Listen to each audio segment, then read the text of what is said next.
أعوذ بالله من الشيطان الرجيم. بسم الله الرحمن الرحيم.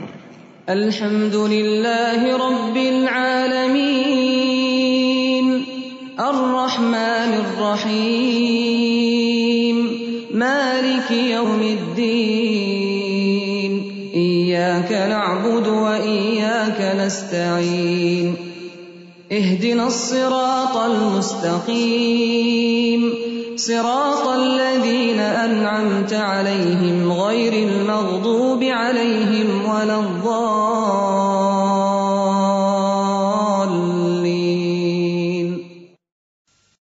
السلام علیکم ورحمۃ اللہ وبرکاتہ. نحمده ونصلي على رسوله الكريم. اما بعد فاعوذ بالله من الشيطان الرجيم. بسم الله الرحمن الرحيم. رب اشرح لي صدري ويسر لي امري واحلل عقدة من لساني يفقهوا قولي. ہماری آج کی گفتگو کا موضوع ہے روزہ اور امانت. روزہ انسان کے اندر اچھے اخلاق کی پرورش کرتا ہے اور ان میں سے ایک امانت داری بھی ہے. امانت داری کا مفہوم یہ ہے کہ انسان پر اللہ تعالی کی طرف سے اور اس کے بندوں کی طرف سے جو ذمہ داری بھی ڈالی جائے وہ اسے اچھی طرح بطریق احسن ادا کرے. یہ کام کون کرتا ہے؟ یہ کام وہی انسان کر سکتا ہے جس کے دل میں اللہ رب العزت کا تقویٰ ہو، اور تقویٰ کے پیدا کرنے کے لیے تو روزے فرض کیے گئے. اس لیے یہ مہینہ ایک ایسا مہینہ ہے جس میں ہم اپنے اندر اس صفت کو آسانی کے ساتھ پیدا کر سکتے ہیں. امانت داری کو عام طور پر مالی معاملات کی حد تک محدود کر دیا جاتا ہے، حالانکہ اسلام میں لفظ امانت وسیع تر معنی میں استعمال ہوتا ہے، جو تمام تر ذمہ داریوں کو خواہ وہ اللہ تعالیٰ کی طرف سے ہو یا بندوں کی طرف سے ہو بہتر طریقے سے ادا کرنے کا نام ہے.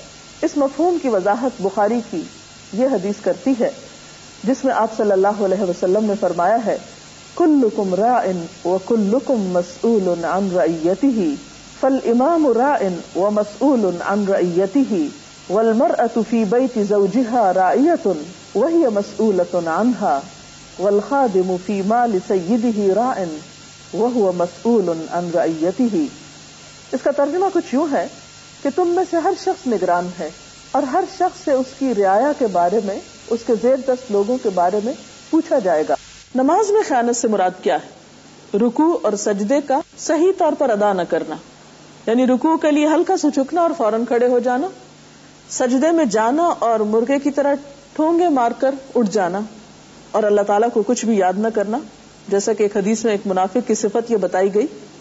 پھر اسی طرح روزے میں خیانت. روزے میں خیانت یہ ہے کہ انسان کھانا پینا تو چھوڑ دے لیکن اپنی زبان کو جھوٹ سے، غیبت سے، کسی کا دل دکھانے سے نہ روک سکے، اپنی نگاہوں کو بری چیزوں کے دیکھنے سے نہ روک سکے، کیونکہ نگاہوں کی بھی خیانت ہوتی. قرآن پاک میں اللہ تعالیٰ فرماتے ہیں وَيَعْلَمُ خَائِنَةُ الْأَعْيُنِ وَمَا تُخْفِي الصُّدُورُ.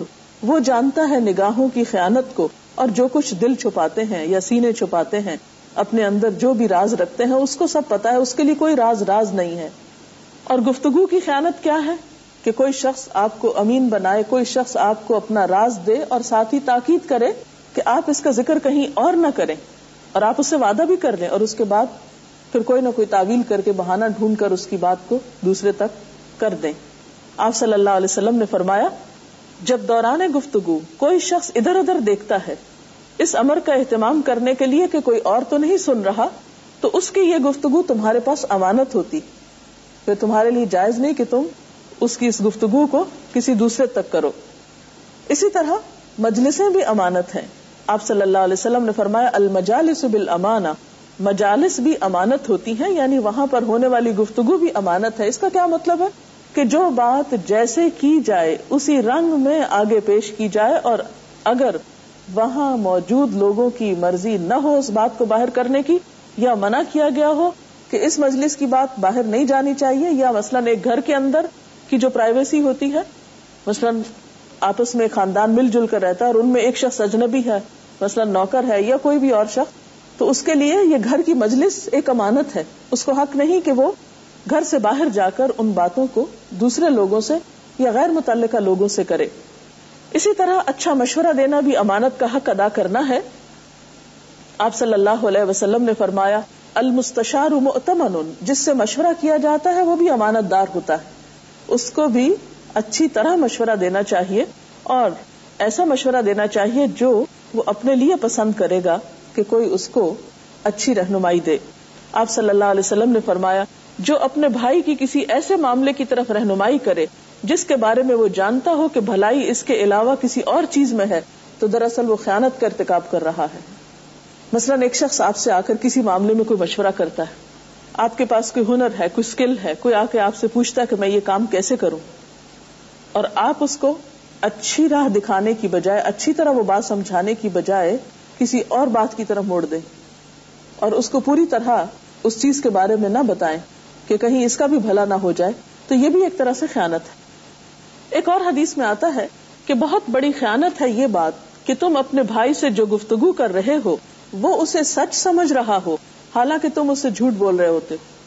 یعنی ایک شخص آپ پر اعتماد کر رہا ہے، آپ کی بات کو لے رہا ہے، مان رہا ہے، اور آپ اسے غلط مشورہ دے رہے ہیں یا جھوٹی بات کر رہے ہیں حالانکہ وہ آپ کو سچا سمجھ رہا ہے.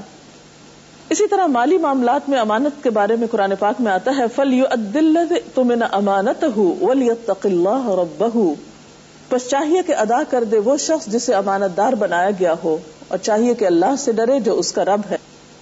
مال میں خیانت صرف یہ نہیں ہے کہ انسان روپے پیسے کو اس کے اصل مالک کو واپس نہ کرے یا کم واپس کرے، بلکہ مال کے علاوہ یا کیش کے علاوہ جو کائنڈ یا کوئی برتنے کی چیز ہے یا استعمال کی چیز ہے، اگر کوئی شخص اپنی کوئی چیز آپ کے پاس امانت کے طور پہ رکھواتا ہے تو آپ کو اس بات کا حق نہیں کہ آپ مالک کی مرضی کے بغیر اسے استعمال کریں.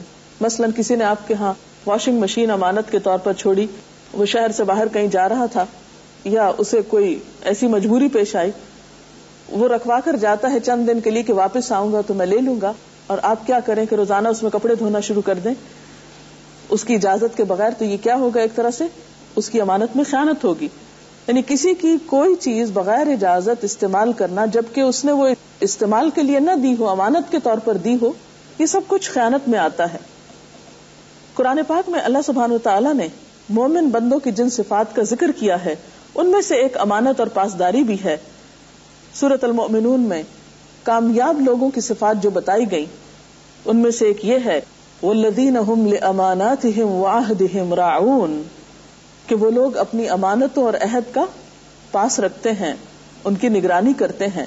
اس کے برعکس منافق کی نشانیوں میں سے ایک نشانی یہ ہے کہ جب وہ بات کرتا ہے تو جھوٹ بولتا ہے، جب وعدہ کرتا ہے تو خلاف کرتا ہے، اور جب امانتی بنایا جاتا ہے تو اس میں خیانت کرتا ہے.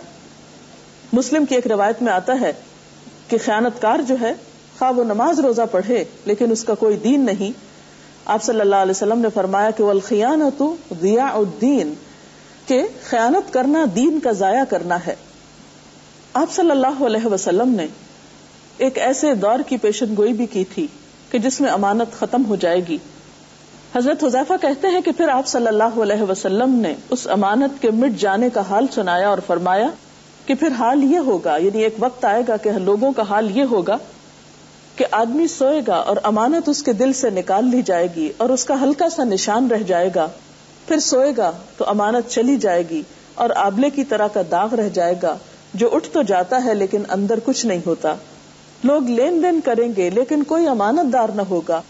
اس وقت امانت داری کی مثال اس طرح کمیاب ہو جائے گی، یعنی نہ ملنے کے برابر ہوگی، کہ لوگ مثال کے طور پر کہیں گے کہ فلاں قوم میں ایک امانت دار آدمی ہے، اور امانت دار آدمی کی تعریف یہ ہوگی کہ کیسا عقل مند، خوش مزاج اور بہادر ہے، حالانکہ اس کے دل میں رائی کے دانے برابر بھی امانت داری نہ ہوگی. یعنی ایسے حالات دنیا میں پیش آئیں گے کہ جب لوگوں کے اندر سے اس کا احساس ہی ختم ہو جائے گا کہ امانت بھی دین کا ایک حصہ ہے. آپ صلی اللہ علیہ وسلم کی ایک حدیث کے مطابق مسلمانوں کو تو اس سے بھی خیانت کی اجازت نہیں دی گئی جو ان سے خیانت کر لے. آپ نے فرمایا لا تخن من خانک، جو تم سے خیانت کرتا تم اس سے خیانت نہیں کر سکتے، یعنی خیانت کے جواب میں خیانت نہیں کرو گے.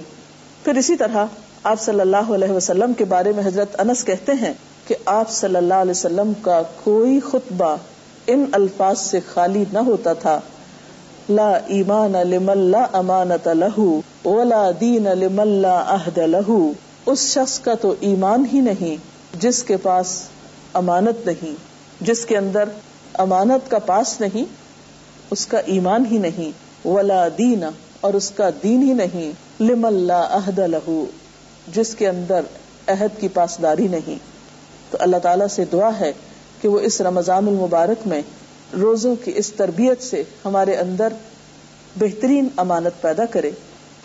امانت کا کس طرح لوگوں کے اندر رواج پیدا کریں کہ لوگ امانت کرنا شروع کریں، کیونکہ اتنی خیانت ہے ہمارے معاشرے میں آج کل۔ بات یہ ہے کہ جب بھی آپ کسی چیز کو لوگوں کے اندر عام کرنا چاہیں تو سب سے پہلے اس کے بارے میں شعور بیدار کرنا ہوگا، اویئرنیس پیدا کرنی ہوگی، اس کا احساس دلانا ہوگا، امانت داری کے فائدے بتانے ہوں گے، امانت ادا نہ کرنے کے، خیانت کے نقصانات بتانے ہوں گے، اور جو شعور بیدار ہوگا اور خصوصاً دلوں میں تقویٰ ہوگا، اللہ کا ڈر پیدا ہوگا، جواب دہی کا احساس ہوگا، تو پھر یہ اخلاق انسان کے اندر پرورش پا سکتا ہے۔ آپ دیکھیے کہ کوئی پھول یا پودا کتنا بھی عمدہ کیوں نہ ہو، اگر اس کے لیے ایک مناسب ماحول نہیں، اگر زمین صحیح طور پر تیار نہیں، موسم اس کے موافق نہیں، تو آپ دیکھیں گے کہ وہ مرجھا کر رہ جائے گا۔ بالکل اسی طرح دین کی دی ہوئی تعلیمات بہت خوبصورت ہیں، لیکن جب تک ہمارے دل اس کو قبول نہیں کرتے، دلوں کے اندر ایکسیپٹنس نہیں، اس وقت تک وہ چیزیں کتابوں میں تو ہیں، اخلاق میں نظر نہیں آئیں گی۔ تو اس کے لیے ضروری ہے کہ ایک فضا پیدا کی جائے، شعور بیدار کیا جائے، تو انشاءاللہ لوگوں کے اندر پھر اس کی جب ضرورت کا احساس ہوگا اور جواب دہی کا احساس ہوگا تو یہ اخلاق بھی پیدا ہونے لگے گا۔ اور اس کے لیے بہرحال کوشش کرنی پڑے گی، کوئی بھی چیز کوشش کے بغیر حاصل نہیں ہو سکتی۔ وآخر دعوانا ان الحمد للہ رب العالمین۔